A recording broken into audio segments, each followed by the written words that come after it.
Una giornata dedicata alla carità e alla condivisione. Torna anche quest'anno per la 10ª edizione la giornata del banco farmaceutico, nata per raccogliere medicinali da banco da consegnare a chi ne ha bisogno. Nelle farmacie del Veneto che aderiscono all'iniziativa, più di 340 farmacie, saranno presenti volontari del banco farmaceutico che inviteranno la popolazione a fare una donazione nell'acquisto di un farmaco.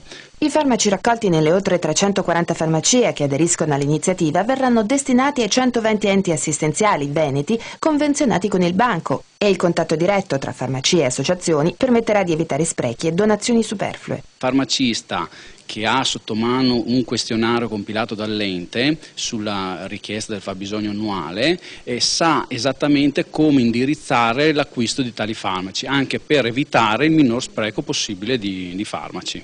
Farmaco che in apparenza potrebbe sembrare un farmaco meno importante perché è un farmaco che non richiede ricetta, quindi magari qualcuno pensa sia un farmaco, dicevo, meno importante. In realtà pensiamo a un farmaco per abbassare la febbre di un bambino quanto fondamentale, essenziale può essere. Quindi l'invito che facciamo è di recarsi in farmacia e spero di avere la soddisfazione, conclusa la giornata, di ringraziare ancora una volta, come ho fatto negli anni precedenti, i vari cittadini del Veneto per quanto riusciranno a fare. Senz'altro aiuta le nostre ospiti e i nostri bambini in particolare, perché noi accogliamo donne in difficoltà con bambini. Lo scorso anno le farmacie aderenti della nostra regione furono 321 e raccolsero quasi 28.000 confezioni di medicinali donati. La gara di solidarietà fu vinta dalla provincia di Verona davanti a Vicenza e a Treviso. Quest'anno ci si augura di battere il record.